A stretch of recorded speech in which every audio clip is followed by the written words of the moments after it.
တချိန်အားတရုတ်ပြည်မှာပိုလို့ခေါ်တဲ့ပန်နာသူရဲကောင်းတယောက်ရှိပါတယ်။သူ့ရဲ့တိုင်းပညာအရန်စွမ်းလို့ရှင်ပိုင်နိုင်တဲ့သူဆိုတာမရှိပါဘူး။တရုတ်ပြည်ရဲ့အကြီးကျယ်ဆုံးသောတိုင်းသမားတွေဖြစ်ကြတဲ့သူရဲကောင်း၅ပေါ်တော်ပိုစီမှာတပည့်ခံကြရပါတယ်။တကယ်တမ်းမှာတော့ဒါတွေကပိုဆိုတဲ့ပန်နာလေးတစ်ကောင်ရဲ့အိမ်မက်တော်တာဖြစ်ပြီးတော့လက်တွေ့မှာတော့သူကအဖေဖြစ်သူနဲ့အတူခောက်ဆွဲရောင်းရတာပါ။အဖေဖြစ်သူကဘိုင်းမက်တွေမှတ်ပြီးအဲ့လောက်တောင်းချမ်းနေရလဲဆိုတော့ပိုကခောက်ဆွဲရောင်းတဲ့အိမ်မက်လို့လင်ပြီးပြေးလိုက်ပါတယ်။ဒါကိုသဘောကျသွားတဲ့အဖေဖြစ်သူလည်းပိုကိုသူတို့မျိုးစင်ဆက်လက်ဆင့်ကမ်းလာတဲ့လှုပ်ဝက်ခောက်ဆွဲချက်ပုံမျိုးမကြခင်တင်ပြရတော့မယ့်အချိန်ရောက်လာပြီလို့ပြောပါတယ်။ဒီချိန်တစ်ဖက်ကကြောက်စိမ့်နှံတော်မှာတော့သူရဲကောင်း၅ပေါ်ကဆရာရှိဖို့နဲ့အတူတိုင်းလေးကျင်းနေကြပါတယ်။ရှိဖို့ကတယောက်ချင်းစီရဲ့လိုအပ်ချက်တွေကိုပြောပြနေတော့ဆရာကြီးဦးကွေးစီကအခေါ်ရောက်လာလို့အမြန်ပြေးသွားရပါတယ်။ဆရာကြီးဦးကွေးရဲ့အမြင်ရမကြခင်မှာသူတို့ရဲ့တပည့်ဟောင်းဖြစ်သူထိုင်လန်ကသူ့ကိုထုတ်ထားတဲ့ထောင်နဲ့လွတ်လာတော့မှာပါ။ရှိဖို့လည်းမယုံနိုင်ပေမဲ့ဦးကွေးရဲ့အမြင်ကဘယ်တော့မှမလွဲတာမလို့အချင်းထောင်ကိုလုံခြုံရေးနှက်ဆမြင့်မှုအမိန့်ပေးလိုက်ပါတယ်။ဒီအပြင်မှာထိုင်လန်လူချင်းနေတဲ့နဂါးသူရဲကောင်းလှုပ်ဝက်ချက်ကိုတင့်တော်တဲ့လူလက်ထဲထည့်ပေးဖို့အချိန်ကျပြီလို့ဆရာကြီးဦးကွေးကပြောပါတယ်။နဂါးသူရဲကောင်းရွေးချယ်ပွဲကိုပူအပါဝင်တရားလုံးကသွားဖို့တက်ကြွနေကြပါတယ်။ဒါမဲ့ပိုရဲ့အပေကတော့နဂါးသူရဲကောင်းတဲ့သူ့ရဲ့ခောက်ဆွဲရောင်းအောင်ပို့ပဲပို့ပြီးစိတ်ဝင်စားပါတယ်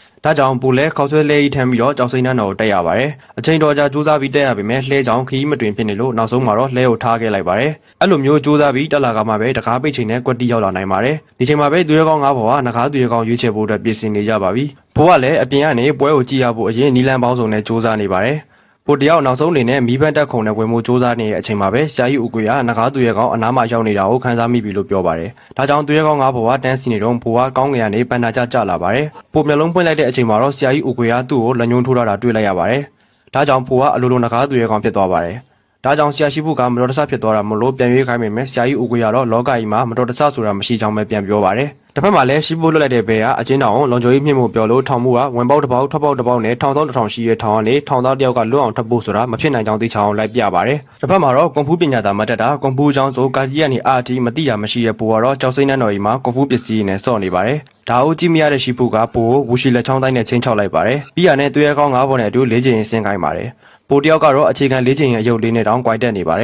။ဒီလိုကနေမှတဆင်းအသေးချင်းလင်းချင်းလိုက်ရပြီးပိုတယောက်ဤစိမ့်သွားပါတယ်။ရဘက်ရောက်တဲ့အချိန်မှာလည်းဒီသဘောကျတဲ့သူရဲကောင်းတွေနဲ့စကားစမိပြောချင်ပေမဲ့အကောင်လုံးကသူ့ကိုလက်မခံကြပါဘူး။ဒါကြောင့်စိတ်ညစ်ညစ်နဲ့မမွန်တီရထိုင်စားနေတော့ဆရာကြီးဦးကွေကအနှစ်သာရရှိရဲ့အသိပညာရည်နဲ့ပိုကိုစိတ်သက်မြင့်တင်ပေးလိုက်ပါတယ်။ဒီချိန်မှာပဲဘဲကြွကြခဲ့တဲ့ငှမိုးကိုအတုံးချပြီးတော့တိုင်လန်တယောက်ကအထာကြကြနဲ့ထောင်ဖောက်နိုင်သွားပါတယ်။တစ်ထောင်လုံးကိုတယောက်တည်းအလဲသိမ့်လိုက်ပြီးတော့ဘဲကိုတော့မသက်ပဲနဲ့တိုင်လန်ပြန်လာပြီးဖြစ်ကြောင်းသတင်းတော်ပေးခိုင်းလိုက်ပါတယ်။နောက်နေ့မနက်မှာတော့ပိုတယောက်ကိုမတွေ့ရတော့လို့ထွက်ပြေးသွားပြီးထင်ပေမဲ့ပိုကတော့စောစောစီးစီးလေးကျင်ကန်လာလို့နေတာပါ။ဒါနဲ့ရှိဖို့လဲမှတ်လောက်သားလောက်ရှိအောင်ပညာထပ်ပေးလိုက်ပါတယ်။ဒါကြောင့်ပိုကိုတနာသွားတဲ့သူရဲကောင်းတွေလည်းစေးပြန်ကူပေးကြပါတယ်။ဒါမဲ့အစီပိတ်နေတဲ့ပိုရဲ့ခန္ဓာကိုယ်ကြောင့်အကျော်ကိုမနှဲရှာပြီးတော့အက်ဆိုင်နေရပါတယ်။ဒီချိန်မှာပဲပိုကဆရာရှိဖို့ကအရန်ရက်ဆက်ကြောင်ပြောပြီးတော့သူရဲကောင်းတွေကရှိဖို့နဲ့တိုင်လန်အကြောင်းပြန်ပြီးပြောပြပါတယ်။ဒီချိန်ကတိုင်လန်ဆိုတာကမိဘမယ်လေးဖြစ်ပြီးရှိဖို့ကတနာပြီးမွေးစားထားတာပါ။တိုင်းပညာကိုလည်းဆရာစားမချန်တင် जा ပေးပြီးတော့တာရင်တယောက်လိုပဲချစ်ခင်ပါတယ်။ဒါမဲ့လောဘကြီးရဲ့ထိုင်လန်ကတော့နဂါးသူရဲကောင်းစားလေးကိုပါလောဘတက်လာပြီးသူ့ကိုမပေးလို့ရွာကိုဖျက်ဆီးတဲ့အပြင်ဆရာကိုပါပြန်တိုက်ခိုက်လို့ဦးဝေးကိုယ်တိုင်ဝင်တိုက်ပြီးတော့အကျဉ်းချထားရတာပါ။အဲ့ကလေးကစပြီးရှိဖို့ကတပည့်တွေပေါ်မှာမြစ်တာမလွန်အောင်အရန်ခယူးဆိုင်လာခဲ့တာပါ။ဒီချိန်မှာပဲသတင်းပေးတဲ့ဘဲကပြန်ရောက်လာပြီးတော့ထိုင်လန်လွတ်လာပြီးဖြစ်ကြောင်းသတင်းလာပေးပါတယ်။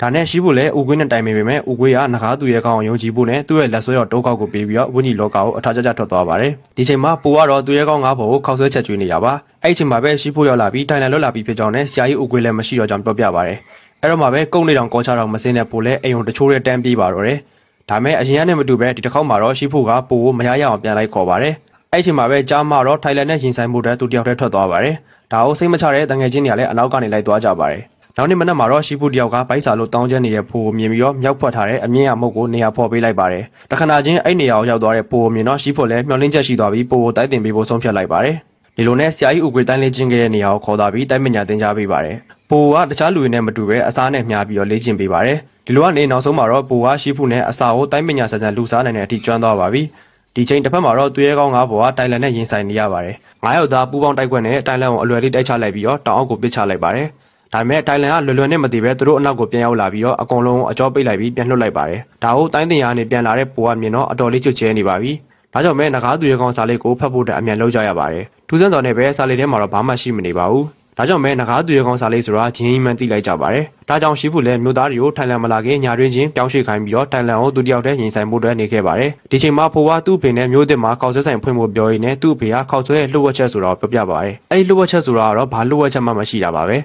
ပညာရက်တိုင်းမှာအလွယ်လန်းဆိုတာမရှိဘဲနဲ့ကိုယ်တိုင်စူးစမ်းမှထူးချွန်နိုင်တာကိုနားလည်သွားတဲ့ဖိုးကကြောက်စိမ့်နှံတော်ကိုအပြေးပြန်လာပါတယ်။ဒီချိန်မှာပဲအိမ်ပြန်ရောက်လာတဲ့ထိုင်လန်ကပိုကိုထုတ်ပေးဖို့ပြောရင်းနဲ့သူ့ဆရာနဲ့အသေးကြီးတိုက်ခိုက်ပါတယ်။ဒီချိန်မှာပဲပိုရောက်လာပြီးငကားစာလေးလိုချင်သူနဲ့တိုက်ခိုက်ဖို့ပြောပါတယ်။ ဒီ ဒီလိုနဲ့စာလေးကိုလူကြရင်လည်းနောက်ဆုံးမှာတော့ထိုင်လန်ကပဲရသွားပါတယ်ဒါမဲ့စာလေးကသဘောတရားကိုထိုင်လန်ကနားမလဲလို့ပိုကရှင်းပြပါတယ်ဒါကိုလက်မခံနိုင်တဲ့ထိုင်လန်ကပိုကိုအလူလိန်ဆိုပြီးတော့အတင်းအသက်တန်လိုက်ချပါတယ်ထိုင်လန်ရဲ့အင်အားပြင်းအကြောပိတ်တိုင်ကပိုအတွက်ကကလီထိုးနေတလောက်ပဲရှိပါတယ်နောက်ဆုံးမှာတော့ဒေါသထွက်ပြီးတော့အင်အားပြင်းနဲ့တိုက်ခိုက်တော့လဲသူပဲပြန်ကန်ထွက်သွားပါတယ်ဒီချိန်မှာပဲအခွင့်ကောင်းရသွားတဲ့ပိုလဲထိုင်လန်ကိုဝူရှီလက်ချောင်းတိုင်းနဲ့အဆုံးသတ်ပေးလိုက်ပါတယ်ပြီးရနဲ့ဖုံမုတ်တွေကြားရကနေသူရဲကောင်းဆန်ဆန်ဒဲဟိုးဆောင်ထွက်လာပြီးလူတို့မြစ်တာကိုခံယူလိုက်ပါတယ်ပိုရဲ့အဖေကလည်းသူ့သားဘာမှမဖြစ်လို့ဝမ်းသာနေပါတယ်သူရဲကောင်းငါ့ဘွားကလည်းပိုကိုမာစတာတယောက်အဖြစ်